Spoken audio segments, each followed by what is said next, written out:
গত 18 বছরে আমাদেরকে তিলে তিলে বঞ্চিত করা হয়েছে।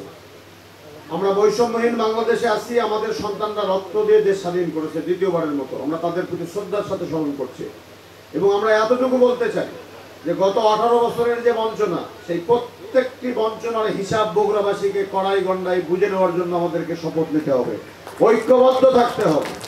যেন যে সমস্ত বঞ্চনা হয়েছে, আমরা বগুড়ায় বিশ্ববিদ্যালয় চাই, বগুড়াকে বিভাগ চাই, বগুড়া এয়ারপোর্ট চাই, সিরাজগঞ্জ থেকে বগুড়া যাওয়ার জন্য সহজ রেলপথ প্রজেক্ট যেটা বছরের পর বছর আটকিয়ে রাখা হয়েছে, সেই প্রজেক্টটা আমরা দেখতে চাই। আমরা জানি আগামী বাংলাদেশে নেতৃত্ব দেবে বগুড়ার মানুষ। সেই বগুড়ার মানুষের হাত ধরে বগুড়া বাংলাদেশের মধ্যে একটি আলোকিত শহরে পরিণত হবে, সেই প্রত্যাশা রাখছি। যতক্ষণ সময় লাগবে নামাজের দিকেও আমাদের খেয়াল রয়েছে। আমরাও যে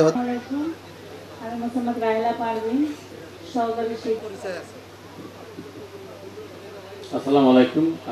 আমি ফখরুল হাসান, বগুড়া ধনুটে বাড়ি। আমি ডিজি। সেই প্রত্যেকটি বঞ্চনার হিসাব বগুড়াবাসীকে কড়াই গন্ডায় বুঝে নেওয়ার জন্য আমাদেরকে হাসনাপাড়া গ্রামের এর মাঝে চট্টগ্রামে 12 বছর ভাইস চ্যান্সেলরশিপ করেছি। এখানে অবসরে গিয়েছি, মাঝখানে কিছুদিন ইসলামী বিশ্ববিদ্যালয় কুষ্টিয়ায়।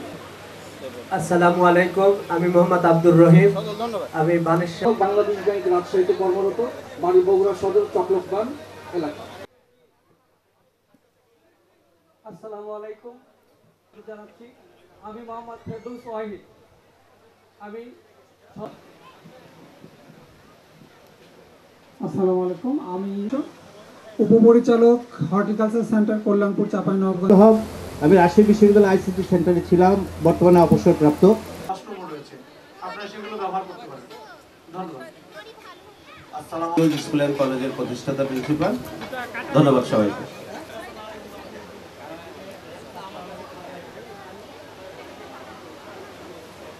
ভাই